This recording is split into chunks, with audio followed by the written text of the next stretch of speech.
Para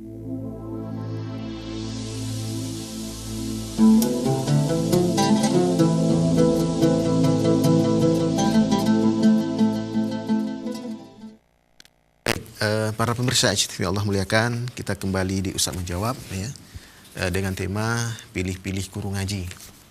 Dan tadi ada satu pertanyaan dari Abu Laila yang sangat penting untuk kita perhatikan berkaitan dengan sanad ilmu ya, bahwa kita lihat fenomena di sebagian masyarakat kita, termasuk di Aceh, ada gairah yang luar biasa untuk mengambil ilmu berdasarkan sanad. Tapi tidak terlalu perhatian bahwa sanad yang dia ambil ini memang sanad hadis atau bukan. Nah, padahal kita ketahui bersama bahwa yang dimaksud oleh Imam Ibnu Sirin dengan ungkapan beliau tadi adalah memang sanad hadis ya. Al-isnad minad din walaula al-isnad laqala man syaa ma syaa ya. Itu ucapan dari Al-Imam Ibnu Mubarak. Kalau Imam Ibnu Sirin tadi mengatakan bahwasanya suruh al-isnad minad din fala ta'khuduna dinak, maka perhatikanlah bagaimana engkau mengambil ilmu agamamu. Itu ucapan dari Imam Ibnu Sirin, inna hadzal ilma dinun fanzuru amman ta'khuduna dinakum. Sungguhnya ilmu ini adalah agama, perhatikan dari siapa engkau mengambil agamamu. Adapun Al-Imam Ibnu Mubarak menyebutkan seperti yang disebut tadi oleh Abu Laila juga, al-isnad minad din walaula al-isnad laqala man syaa ma syaa. Ya, jadi sanad ini adalah bagian dari agama. Kalau tidak ada sanad, setiap orang bisa mengatakan apa yang dia mau. Jadi kalau nggak ada sanad, dia boleh katakan Nabi bersabda, Imam Syafi'i berkata, Imam Malik berkata, dan seterusnya. Tanpa dia ketahui apakah memang ucapannya itu betul ucapan Imam Syafi'i, betul ucapan Malik, dan seterusnya.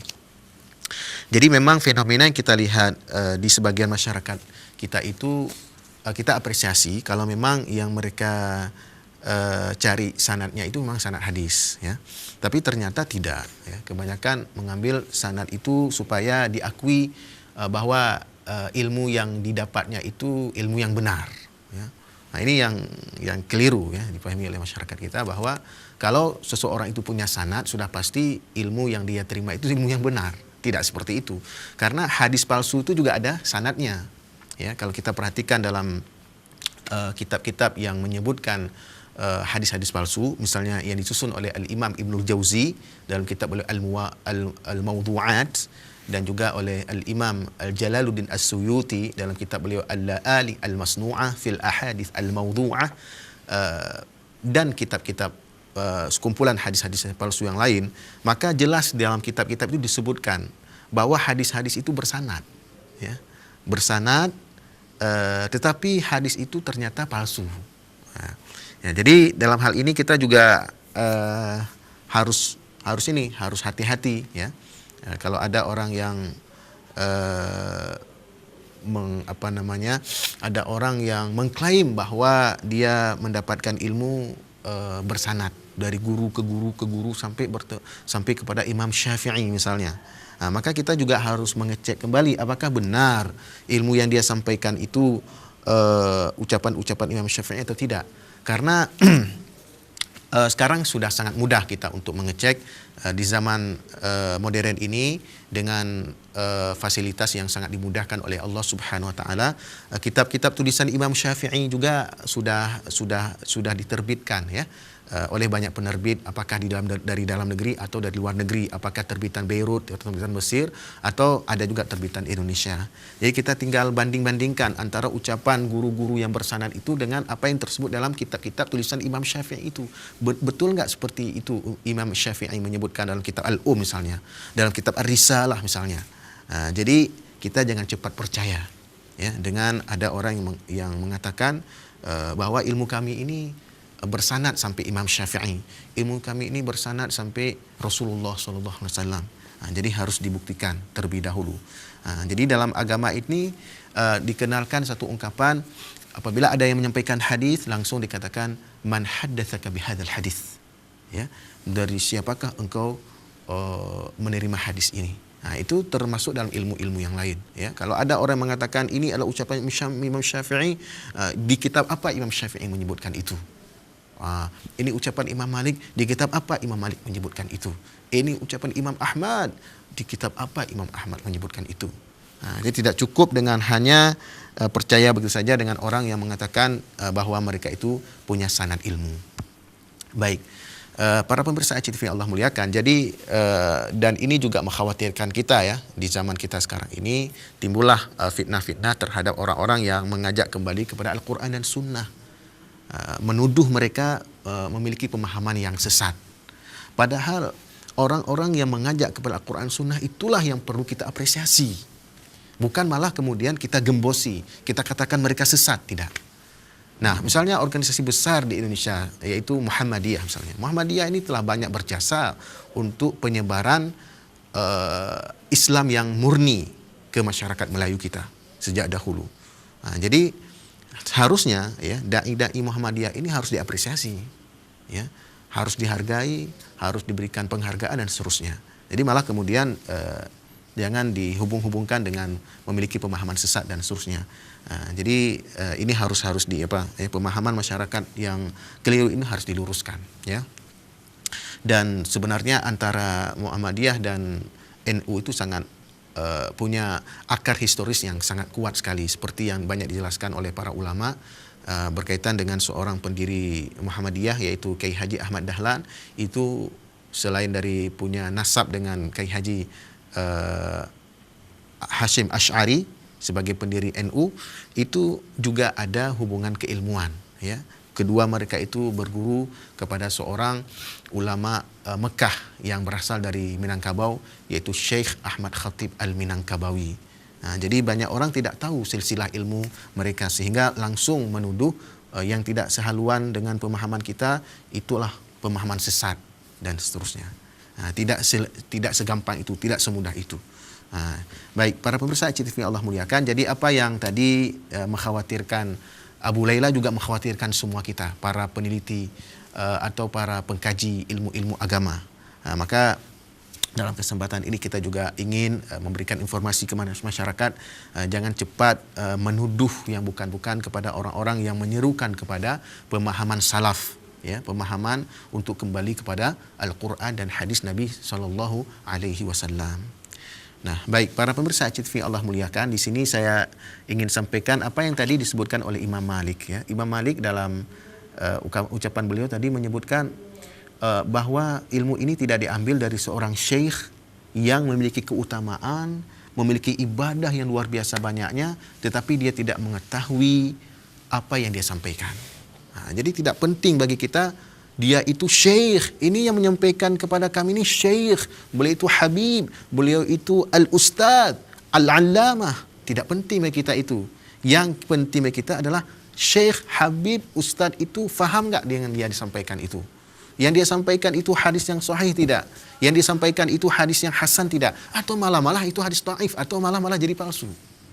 Nah, jadi para pemirsa ACTV Allah muliakan, di dalam agama ini diajarkan kepada kita untuk bersikap ilmiah, ya, tidak sembarangan mengikut apa kata ustadz, apa kata habib, apa kata kiai dan seterusnya.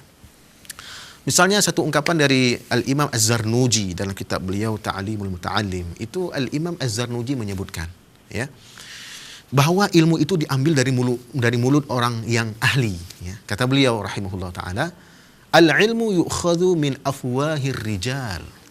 Ilmu itu diambil dari mulutnya rijal. Nah, orang-orang yang ahli ilmu maksudnya, ya.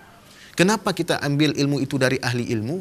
Li'annahum yahfadhuna ahsana ma yasma'un. Karena para ahli ilmu itu mereka menghafal sebaik-baik yang mereka dengar. Sebaik-baik yang mereka dengar dari guru mereka. Nah, jadi tidak sembarang yang mereka dengar mereka hafal, tidak. Yang mereka hafal itu hanya yang terbaik yang mereka dengar dari guru mereka. Kalau yang terbaik sudah pasti itu benar, ya. Kemudian wa yaquluna ahsana ma yahfadhun, dan mereka menyampaikan sebaik-baik yang mereka hafal. Jadi ini yang kuncinya, bahwa kenapa kita mengambil ilmu itu dari ustadz, dari kiai, dari habib, ya, dari al-allamah, al-masyayikh dan seterusnya. Itu alasan tadi. Karena mereka itu menghafal sebaik-baik yang mereka dengar dari guru-guru mereka sebelumnya, dan mereka menyampaikan sebaik-baik yang mereka hafal itu. Jadi intinya adalah bukan hanya sebatas mendengar. Oh, saya mendengar dari syekh saya, ya, saya mendengar dari guru saya yang luar biasa keilmuan beliau, Masya Allah. Tidak. Bukan hanya sebatas itu. Pertama, yang harus dilalui setelah mendengar adalah memahami. Setelah memahami baru menghafal. Setelah menghafal baru menyampaikan. Seperti urutan yang disebutkan dalam hadis mutawatir tadi, ya. Naddarallahu mra'an sami'a maqalati, ya, fawa'aha wa hafidhaha wa addaha kama sami'aha. Semoga Allah memberikan pencerahan, Allah memberikan cahaya kepada seseorang yang mendengarkan perkataanku, lalu dia memahaminya, lalu dia menghafalnya, lalu dia menyampaikannya sebagaimana yang dia dengar. Farubba muballighin aw'a min sami'in. Boleh jadi orang yang disampaikan ilmu kepada mereka lebih faham ilmu tersebut daripada kita yang menyampaikan. Jadi boleh jadi para pemirsa Aceh TV yang ada di rumah atau dimanapun Anda berada itu lebih faham ilmu-ilmu agama daripada saya. Kenapa boleh jadi demikian? Karena Nabi yang mengatakan itu, farubba muballighin aw'a min sami'in. Boleh jadi orang yang disampaikan ilmu kepadanya lebih memahami, aw'a, lebih memahami daripada kita yang mendengarkan dari guru kita. Jadi dalam hal ini, dalam agama bisa jadi murid lebih pintar daripada gurunya. Tidak gara-gara guru kemudian serba tahu. Tidak seperti itu. Bahkan boleh jadi murid lebih pintar daripada gurunya. Ini berdasarkan kesaksian dari Nabi kita Muhammad sallallahu alaihi wasallam langsung. Farubba muballighin aw'a min sami'in. Boleh jadi, kata Nabi sallallahu alaihi wasallam, boleh jadi orang yang disampaikan ilmu kepadanya lebih memahami daripada yang mendengar langsung ilmu itu dari guru. Jadi tidak terlalu penting. Saya ini dalam belajar agama ini ada sanad saya. Dari guru saya, guru saya diterima dari gurunya lagi. Tidak terlalu penting itu. Kalau memang guru yang bersanad itu menyampaikan ilmu yang benar atau tidak. Itu yang lebih penting. Apakah guru yang punya sanad itu menyampaikan ilmu yang benar atau tidak? Jadi bukan sekedar ada sanad. Dalam agama ini tidak merekomendasi kita untuk hanya mengambil ilmu dari guru yang bersanad saja, tidak. Tetapi guru yang benar. Meskipun kadang beliau tidak punya sanad, tetapi guru itu benar. Yang beliau sampaikan itulah kebenaran. Yang beliau sampaikan itu punya dasar dari sumber agama yang benar, yaitu Al-Quran dan hadis Nabi SAW. Dan Nabi kita Muhammad SAW telah menyebutkan dalam satu hadis. Beliau bersabda, taraktukum, ya, aku meninggalkan kalian itu, ya, kepada taraktukum 'alal bayda. Aku telah meninggalkan kalian itu kepada suatu jalan yang sangat bening, sangat bersih, sangat putih. Lailuha kanahariha. Jadi kebeningan, kejernihan dan keputihan malam jalan tersebut, kata Nabi, lailuha kanahariha. Malamnya seperti siangnya. Jadi sangat-sangat jelas agama yang dibawa oleh Nabi Muhammad SAW. Malamnya saja seperti siang terangnya. Bagaimana siangnya kalau malam seperti itu? Lailuha kanahariha la yazighu anha illa halik. Tidak ada yang menyelisih dari ajaran Nabi ini melainkan dia akan binasa. Jadi ini para pemirsa Aceh TV Allah muliakan, kita perlu berhati-hati dalam mengambil sumber ilmu, ya. Jadi kita betul-betul perhatian terhadap guru yang menyampaikan ilmu tersebut, ya. Jadi alhamdulillah sekali lagi kita apresiasi kalau banyak pengajian-pengajian itu sudah muncul di banyak masjid, di banyak manasah, banyak musala di masyarakat Aceh, ya. Alhamdulillah ada pengajian-pengajian di musala, di manasah, di masjid. Tapi juga harus diperhatikan juga guru yang menyampaikan pengajian tersebut apakah ahli di bidangnya atau tidak. Kalau beliau memang guru fiqih, sampaikan hanya persoalan fiqih. Jangan sampaikan hadis-hadis. Kalau memang dia tidak mengerti hadis. Kalau dia tidak mengerti hadis, baik dia diam. Ya. Jangan menyampaikan hadis palsu malah. Apalagi sekarang sudah ada momen maulid, nanti disampaikanlah hadis-hadis berkaitan maulid. Man 'azzama maulidi kana ma'i fil jannah. Siapa saja yang mengagungkan hari kelahiranku bersamaku di surga. Itu bukan hadis Nabi, itu palsu, bukan hadis Nabi itu. Jadi kita harus berhati-hati. Kalau kita ingin rayakan maulid, silakan rayakan maulid, tapi jangan bawa hadis Nabi SAW di situ yang memang kita belum tahu bagaimana kualitasnya. Jadi kita perlu berhati-hati ini para pemirsa ICTV yang Allah muliakan. Jangan sampai seperti yang disebutkan oleh Imam Ibnu Hibban dalam kitab beliau Al-Majruhin dan juga dalam Sahih Ibnu Hibban. Kata Imam Ibnu Hibban, beliau buat satu fasal dalam kitab tersebut yang bunyi fasalnya adalah ijabu dukhulin nar liman nasaba syai' ilal Mustafa Muhammad sallallahu alaihi wasallam wa huwa khairu alimin bisihhatihi. Wajib masuk neraka bagi siapapun yang menisbahkan sesuatu kepada Al-Mustafa Muhammad sallallahu alaihi wasallam padahal ia tidak mengetahui kesahihannya. Itu para pemirsa ICTV Allah muliakan. Jadi kita betul-betul harus perhatian terhadap persoalan ini dan sangat penting kitab ini para pemirsa. Silakan nanti boleh dikaji, ada 3 jilid jumlahnya. Kalau dipelajari ini luar biasa, ilmu yang sangat-sangat berguna bagi kita. Ini semuanya ilmu nafi', ya, tidak bercampur dengan hadis-hadis palsu di sini. Dan hadis dan juga sudah ada tahqiqnya ini. Ya, jadi kitab tulisan Al-Syekh Al-Imam Ibnu Muflih Al-Hambali yaitu Al-Adab Asy-Syar'iyyah wal Minahul Mar'iyyah, ada tahqiqnya, ditahqiq oleh Amir Al-Jazzar dan Anwar Al-Bazz, ya. Ini sudah ditahqiq oleh 2 orang ulama ini. Ada 3 jilid semua. Ini jilid yang saya bawa ketiga-tiganya juga ada, ya. Ini jilid yang pertama, jilid yang kedua, dan ini jilid yang ketiga, ya. Jilid ketiga dari kitab Al-Adab Asy-Syar'iyyah wal Minahul Mar'iyyah. Jadi di kitab ini sangat jelas, ya, sangat jelas, dan tidak ada kesamaran sama sekali kalau kita baca langsung berdasarkan kepada riwayat-riwayat yang sahih. Ya, misalnya kalau beliau mengutip ucapan Imam Syafi'i, itu memang betul ucapan Imam Syafi'i dan ditahqiq oleh pentahqiq, ya, ini ucapan Imam Syafi'i tersebut dalam kitab ini. Ini sangat luar biasa sekali. Nah, para pemirsa ICTV Allah muliakan, tadi kita sebutkan bahwa di masyarakat kita sering kita dengar satu ucapan yang oleh penceramah menyebutkan sebagai sabda Nabi SAW, padahal itu bukan sabda Nabi. Misalnya ucapan itu adalah man arada dunya fa'alaihi bil ilmi wa man arada al akhirah fa'alaihi bil ilmi wa man aradahuma fa'alaihi bil ilmi. Ini bukan hadis Nabi sallallahu alaihi wasallam, tapi ini ucapan Al-Imam Syafi'i rahimahullah, dikutip oleh Al-Imam An-Nawawi dalam kitab Al-Majmu'nya, Al-Majmu' Syarhul Muhadzab, dalam muqaddimahnya. Dalam muqaddimah Al-Majmu' itu disebutkan ucapan Al-Imam Syafi'i ini, dan tidak juga terlalu panjang seperti yang kita sebut tadi, ya. Hakikatnya cuma 2 kata saja, 2 kalimat saja. Man aradad dunya fa'alaihi bil ilmi wa man aradal akhirah fa'alaihi bil ilmi. Sampai di situ, titik. Tidak ada tambahan wa man aradahuma fa'alaihi bil ilmi. Itu tidak ada tambahan itu.